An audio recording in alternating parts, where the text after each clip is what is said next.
Si on parlait du syndrome coronaire aigu, ouais, parce que ça fait longtemps que je suis sur cette chaîne, mais j'ai pas parlé de ça. Mais pourtant, en tant qu'élève aide-soignant nouveau référentiel, vous devez détecter les signes et bien évidemment savoir vos actions aide-soignant.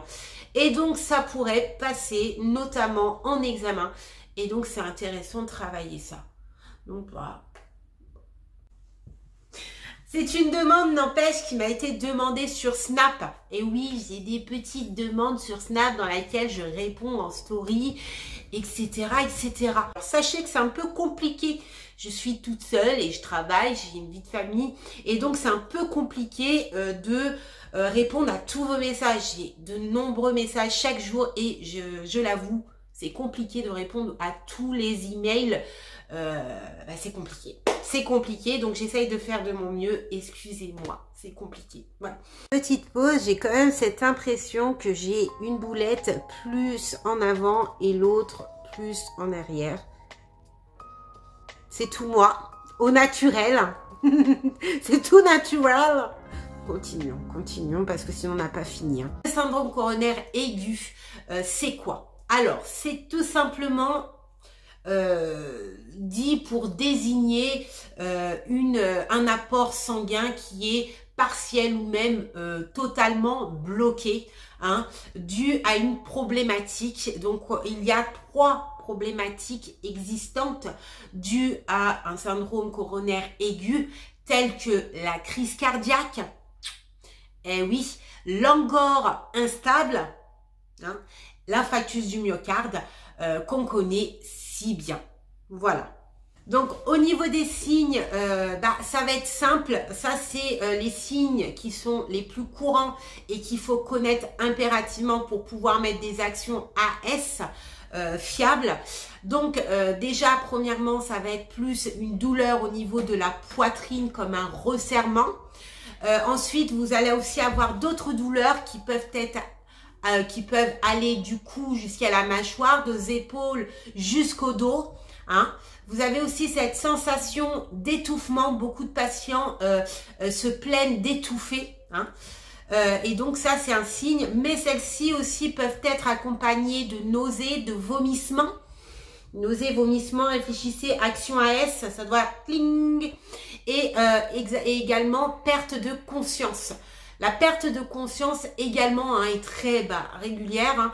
Hein. Donc, la perte de conscience à bien noter. Donc, étant donné qu'on a parlé des signes, forcément, s'il y a des signes, il y a des actions AS à mettre en place. D'accord? Donc, on a parlé de douleurs de poitrine, bien évidemment.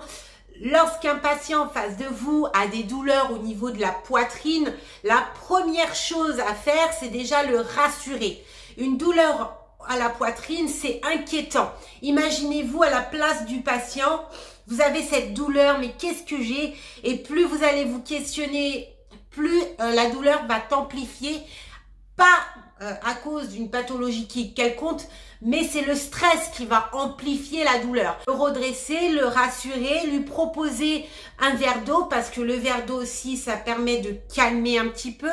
De lui proposer aussi des exercices respiratoires. Une douleur de poitrine, ça vient après vite fait, avec d'autres symptômes qui peuvent nuire aussi au niveau de sa respiration, hein, à cause dû au stress. Donc, voilà, calmez-vous, inspirez, respirez. Ça, c'est la première chose à faire. Ensuite, évaluer la douleur. Hein, EVA, s'il y a cette possibilité de l'utiliser, faites-le. Autre chose. Donc, l'EVA est fait. Le patient est mis et redressé. Vous lui proposez un verre d'eau.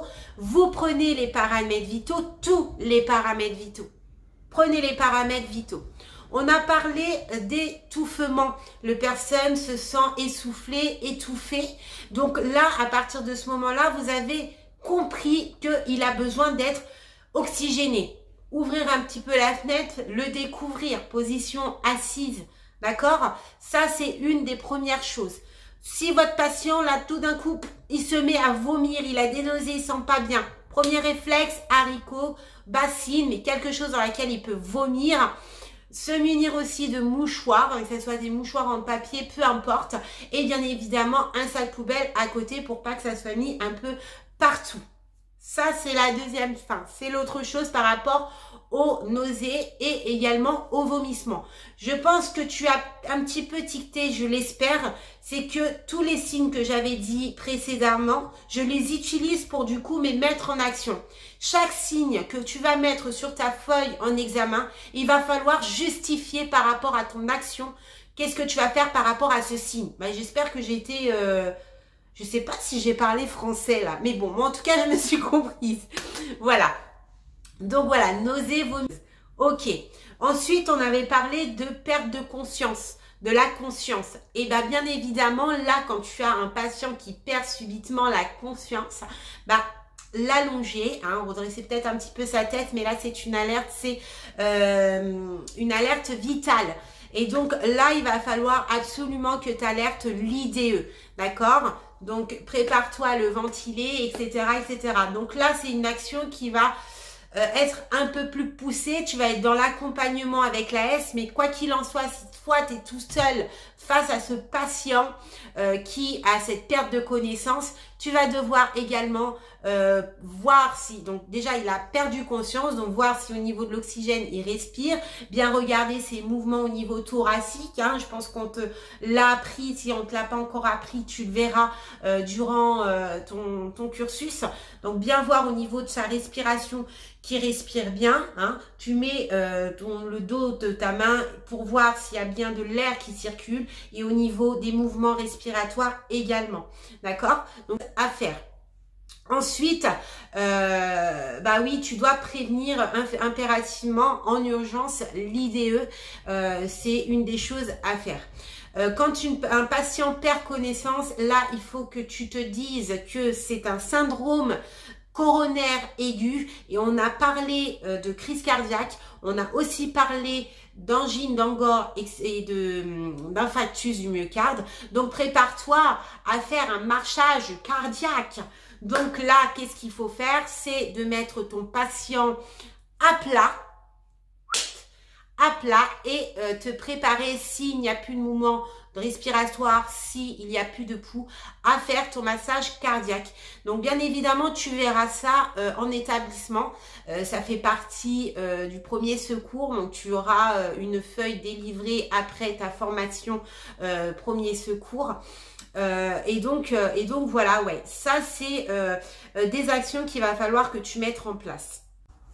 En tout cas, j'espère que cette petite vidéo t'a beaucoup servi, t'a beaucoup plu. N'hésite pas à mettre des commentaires en commentaire si tu as des demandes en particulier également. Et bien évidemment, si tu as retrouvé d'autres signes par rapport au syndrome cardiaque aigu, n'hésite pas à les mettre en bas. Cela pourrait aider d'autres élèves aides-soignants à pouvoir enrichir leur savoir et à essayer aussi de trouver des actions en fonction des diverses signes inscrits. Donc voilà, en tout cas, je te dis à très vite pour une prochaine vidéo et n'hésite pas à t'abonner à l'autre vidéo Professeur Héloïse. Une vidéo arrive très très vite. Bye bye.